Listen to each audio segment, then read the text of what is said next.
Hi guys, it's Lynn here. Hope you're having an amazing day. Now guys, in this video I'm going to be rearranging all of our outdoor succulents that we took over from the house move onto this back wall here. We have a back wall. We've got a selection of a few different lovely rocks and fossil rocks that I found over the years living here in Ireland. And some of these rocks are amazing. They have little crystals inside them that we found while walking the mountains on the west coast of Ireland, and some more here as well. Absolutely incredible. Look at this crystal in here, guys. This is what we actually found when walking the mountains. I'm going to be using these rocks on the back wall to do a nice display of the outdoor sedums and a few other outdoor succulents here. Now, these are all succulents that we brought over from when we lived in Waterford on the southeast of Ireland, and now we're up in the north in Belfast, and obviously, we just have not got round to unpacking these. They've been out in the crate in the back garden. And we've been so busy because all our time has been took up with the polytunnel and obviously unpacking and everything else, that these, as long as they've got light outdoors, there's been no problem. As I say, they're outdoor succulents anyway. They can survive many, many, many minus degrees of frost, and they can take a lot of damp anyway and rain, as a lot of them all they're all sedums and things like that, so not a problem there. And as I say, it looks a bit of a mess now with it all just in the boxes all everywhere, but I'm going to be showing you what it looks like when we do the wall, and just show you there. This is actually the cuttings that we took for my late dog Rusty's grave here, and they're going to be planted out into the front in the next couple of weeks or so.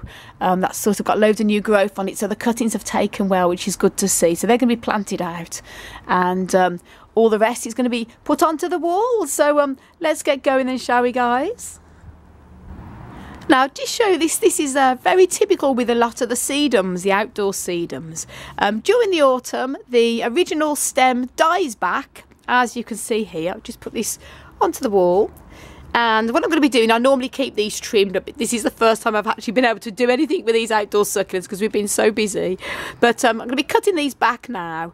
If you don't cut the back, they naturally just die back and then come away, and just show that's all the new growth there. This is sort of like the growth, and it will stay like that now until next spring, and then early in the spring, probably the February and March, this will suddenly start shooting up again and regrowing itself. But a lot of people who are new to growing outdoor succulents, especially the sedums, they often think that when the plant dies back in the autumn that it's actually dying, but no, this is normal, and it just goes into rest, and then all this new growth there comes up again in the springtime.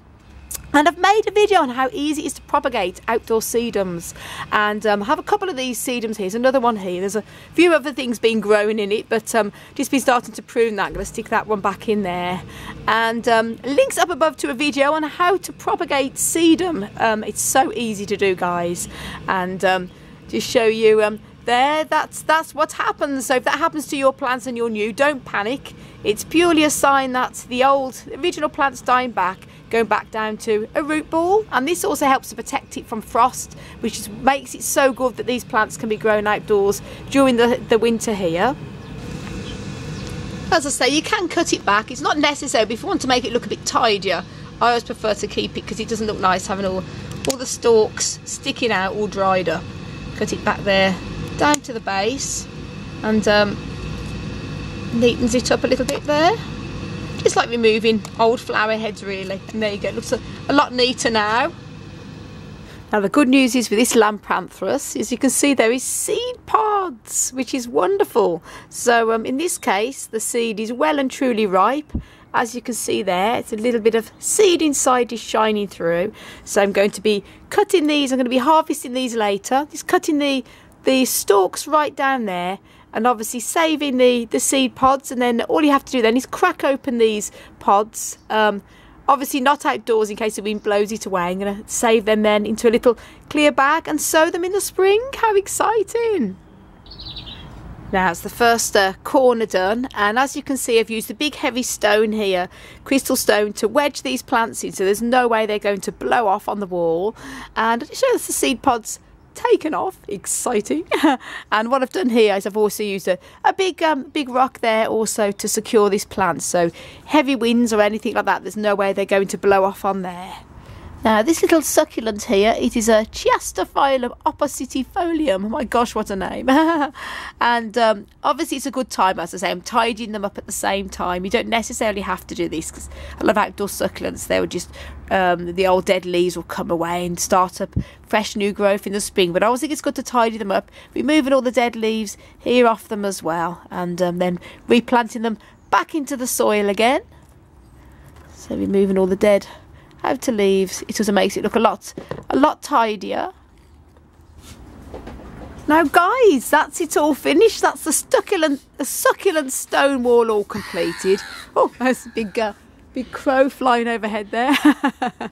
And I've got a selection of different outdoor succulents here, and the lovely big crystal rocks are supporting it. Now they shouldn't blow away, going to be keeping an eye on it unless we get any more hurricanes. They should be pretty secure there with the winds. It's also sheltered here against the fence, and they get plenty of sunshine during the day, so it should be okay. I'll just show you what I've done there. As I say, they're not looking the best this time of year because a lot of the succulents are sort of dying back and looking obviously not their best. But they'll all start to come alive again in the springtime.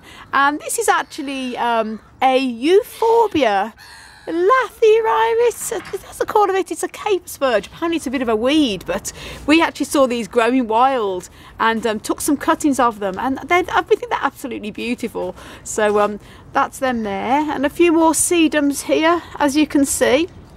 This I think is a little white bell, a little bulb there. It's just starting to come into growth now, and more of these the rocks, the fossils here. Look at that lovely big crystal in there that was grown in this rock we found, and more here. These are the navelworts, the wild Irish navelworts, and these actually go back to like a little bit of a bulb too, and then they sort of grow all through. Every now and then, every few months, they have pretty little flowers on them, and they've just started to come back into growth again for the winter.